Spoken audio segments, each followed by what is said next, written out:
Hello दोस्तों, आज मैं बात करने वाला हूँ नंबर लाइन की। नंबर लाइन होता क्या है? एक ऐसी लाइन जिसपे हम नंबर्स को रिप्रेजेंट करते हैं, नंबर्स को दिखाते हैं।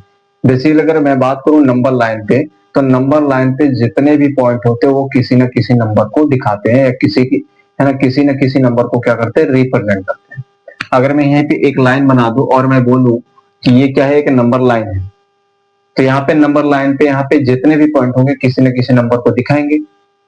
लेकिन यहाँ पे क्या हुआ कि अगर मैं बात करूं ये पॉइंट यहाँ पे, तो ये पॉइंट क्या होगा, किसी न किसी नंबर को दिखाएगा। अब ये जीरो भी हो सकता है ना, मेरे अकॉर्डिंग, और किसी की दूसरे के अकॉर्डिंग ये एक भी हो सकता है। तो इससे क्या होगा, ये पूरा सिस्टम क्या होगा, गड़बड़ हो जाएगा नंबर लाइन का। इसलिए यहाँ पे क्या हुआ कि एक मैथमेटिशियन थे जिनका नाम था जॉन वॉलिस था। तो उन्होंने क्या बोला, तो उन्होंने बोला कि नंबर लाइन पे नंबर्स को रिप्रेजेंट करने के लिए आपको क्या बनाना पड़ेगा, एक नंबर को रेफरेंस मानना पड़ेगा, एक नंबर को बेस मानना पड़ेगा। तो उन्होंने बोला कि हम जीरो को बेस मान के चलते हैं, क्योंकि जीरो क्या होती है, सबसे है ना मिडल पार्ट होता है ना। जीरो का मतलब क्या होता है ना, कुछ नहीं होता है। तो इसलिए उन्होंने बोला कि हम स्टार्टिंग ही क्या करते हैं, बहुत ही है ना छोटी सी करते हैं, जहां पे कुछ नहीं होता है।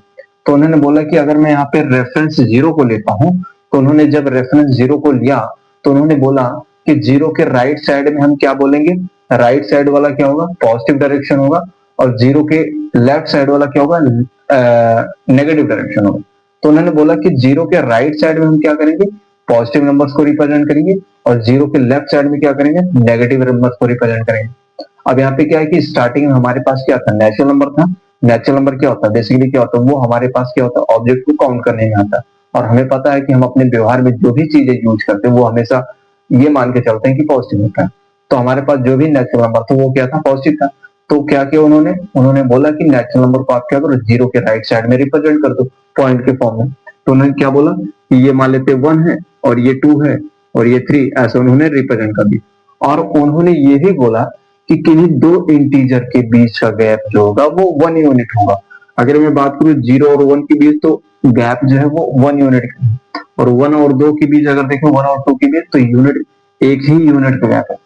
तो सभी इंटीजर, किन्हीं दो इंटीजर्स के बीच का गैप जो होगा वो सेम होगा। और उसके बाद यहाँ पे उन्होंने नेगेटिव इंटीजर को दिखाया। नेगेटिव इंटीजर से यहाँ पे -1, -2, -3, यहाँ पे -4, ऐसे चलता जाएगा। और ये भी गैप जो होगा वो 1 यूनिट होगा, ये भी गैप क्या होगा, 1 यूनिट होगा। अच्छा, आपने यहाँ पे ये सुना होगा, आपने ये सोचा होगा कि नेचुरल नंबर तो चलो ठीक है, लोग यहाँ पे क्या करते थे, अपने है ना ऑब्जेक्ट को काउंट करने में यूज करते थे। उसके बाद यहाँ पे क्या है, पूर्ण संख्या है, होल नंबर्स हैं। होल नंबर्स में जीरो को ऐड किया गया, तब पूरी क्या हो गया, नंबर्स क्या हो गया, पूरा नंबर्स में नंबर सिस्टम क्या होगा, कंप्लीट हुआ।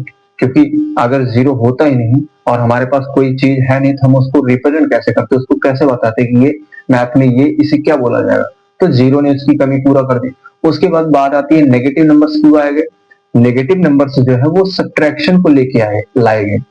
अगर मैं बात करूं 5 - 3 जो होगा वो 2 तो होता है, लेकिन अगर मैं बात करूं 3 - 5 क्या होगा, अगर नेगेटिव इंटीजर नहीं रहेंगे तो 3 - 5 का जो आंसर होगा वो इम्पॉसिबल होगा।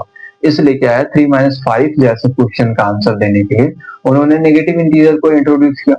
तो इसलिए नेगेटिव इंटीजर को लाया गया। फिर हमारे पास क्या हुआ, नेगेटिव इंटीजर, पॉजिटिव इंटीजर और जीरो को मैंने सब दिखा दिया। उसके बाद यहाँ पे क्या है कि नेगेटिव और पॉजिटिव और जीरो को सर्च करने के बाद कुछ और भी पॉइंट थे नंबर लाइन पे जो छूट रहे थे, जो किसी न किसी नंबर को रिप्रेजेंट कर रहे थे। तो हमने यहाँ पे देखा कि हमारे पास 1/2, 3/4, 6/8 ये जैसे नंबर क्या थे, छूट रहे थे। और भी हमारे पास है ना बहुत सारे ऐसे नंबर हैं जो छूट रहे थे। तो उसने बोला कि जो नंबर छूट रहे हैं इस है ना, इस है ना, इसके जैसे, इसके फॉर्म जैसे, तो उसने क्या बोल दिया, इस नंबर को क्या बोल दिया, रैशनल नंबर बोल दिया। अब ये रैशनल नंबर क्या होता है, तो रैशनल नंबर को उन्होंने डिफाइन किया, है ना। तो सबसे पहले यहाँ पे रैशनल नंबर को समझते हैं। रैशनल नंबर बोलता क्या है, रैशनल नंबर अगर बोले तो रैशनल नंबर जो है वो रेशियो से मिलकर बना है। और रेशियो का मतलब क्या होता है, ऐसे आपने देखा होगा, दो है ना पॉइंट देखा होगा, दो बिंदी, और इसके आगे कुछ लिखा होता है, इसके पीछे कुछ लिखा होता है। तो ये पढ़ा जाता है 3:4। तो इसको हम कैसे लिख सकते हैं, 3/4 लिख सकते हैं, या 3/4, या 3/4 लिख सकते हैं। तो हम बोल सकते हैं कि जो हमारे पास एक रैशनल नंबर होगा वो रेशियो के फॉर्म में होगा, कुछ ऐसा होगा। अगर हम इसको हम एक सिस्टमैटिक वे में इसको डिफाइन करें, तो मैंने मान लिया कि ये क्या लिखा है, पी लिखा, और ये क्या लिखा है, क्यू लिखा। मैंने 4 की जगह पे क्यू मान लिया और 3 की जगह पे पी मान लिया। तो ये कैसे दिख जाएगा हमारे पास, ये हमारे पास दिखाएगा पी वाई क्यू के फॉर्म में। तो यहाँ पे हमने मान लिया कि जो रैशनल नंबर होता है वो पी वाई क्यू के शक्ल के जैसा होता है। उसके बाद फिर हमने देखा कि यहाँ पे 3 और 4 क्या था, है ना, एक नेचुरल नंबर भी था, होल नंबर भी हो सकता है और इंटीजर भी हो सकता है। लेकिन इंटीजर बड़ी टर्म है, अगर आप इंटीजर बोल दोगे तो आपने समझ लो कि आपने होल नंबर और नेचुरल नंबर भी बोल दिया और नेगेटिव नंबर भी बोल दिया, इसलिए हम इंटीजर बड़ी टर्म का यूज करते हैं। तो हमने बोला कि पी और क्यू के, पी वाई क्यू के फॉर्म का होना चाहिए। और दूसरी कंडीशन क्या बोला मैंने, दूसरी कंडीशन बोला कि पी और क्यू क्या होने चाहिए, इंटीजर होने चाहिए। अब इंटीजर से हमें नहीं मतलब है कि वो पॉजिटिव है कि नेगेटिव है कि जीरो है, ठीक है।